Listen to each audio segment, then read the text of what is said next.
their speakers recently. We've had them flashing, so I'll turn mine off. Oh. There's one set. You know yours. It's flashing. Yeah. All right. Yeah, that's working.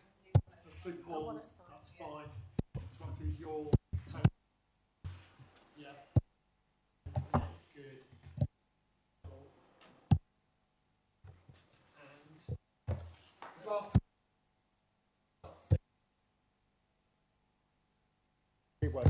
Great. Thank you. Sorry, I'm getting so school teacherish. I'm sorry. I'm going to tell everybody what to do in what order, and so I apologise for that. Welcome to the Overview and Scrutiny Committee meeting for 6th of May 2025. And let's start off by reminding everybody that this is a public meeting and is being live streamed on the Council's YouTube channel until we come to the parts which can't be streamed. We'll go to declarations of interest. Appear to be none. Apologies for absence and substitutes. Yes, Chair, we have apologies from Councillor Tavell and Councillor Ward. And Councillor Ward's substitute is Councillor Orber. Thank you. And nice to see Paul back as well, because I know you've been on a little bit of travel. Also, I received apologies from Councillor Weimar just before we met.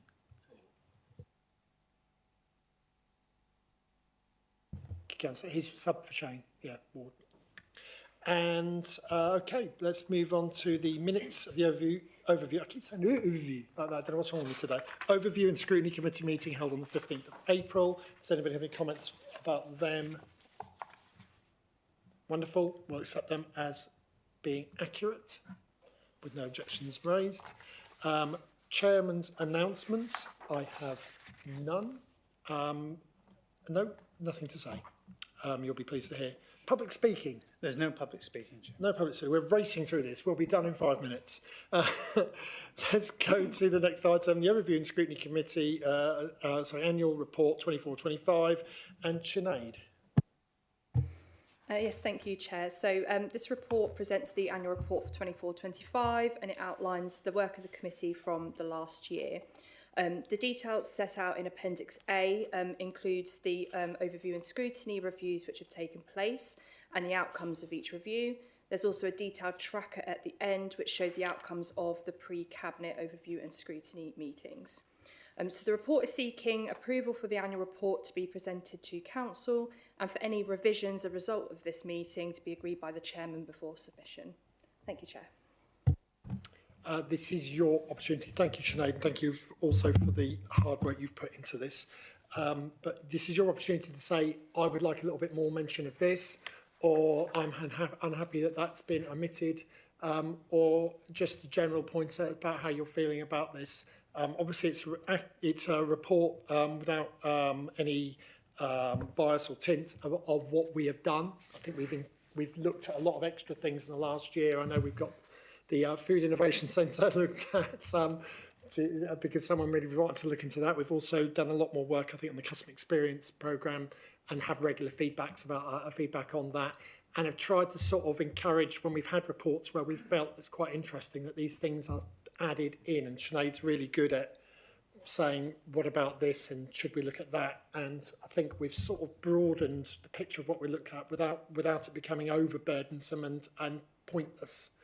So I'll throw it over to you. If there's anything that you want adding, please let me know now.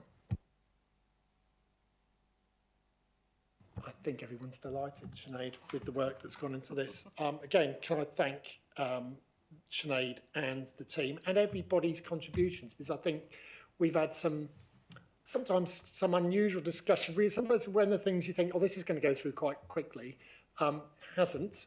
And that's been good because we've had a load of points raised. I know there was a particular issue at the last meeting where someone raised a lot of points, and that was a substitute member, but actually made some really good points. And he sort of apologised, sort of saying, I'm sorry, I've got another question, but that's exactly what we should be doing.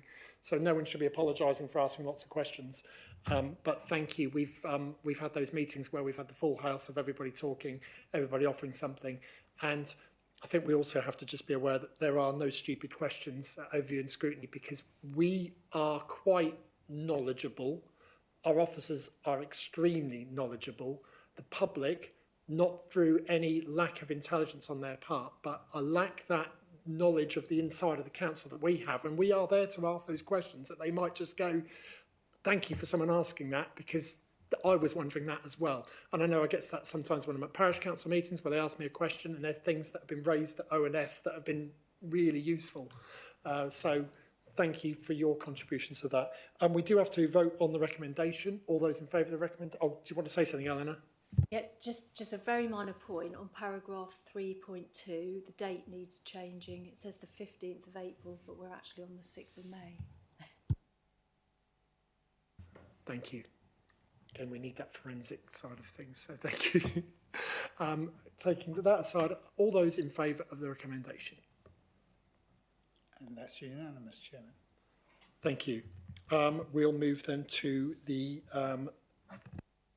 next item, which is the exclusion of the press and public. I move that the press and public be excluded from the meeting for the remaining items of business, because otherwise information which is exempt information by virtue of paragraph 3 of part 1 of Schedule 12A of the Local Government Act 1972, as amended by the Local Government Access to Information Variation Order 2006,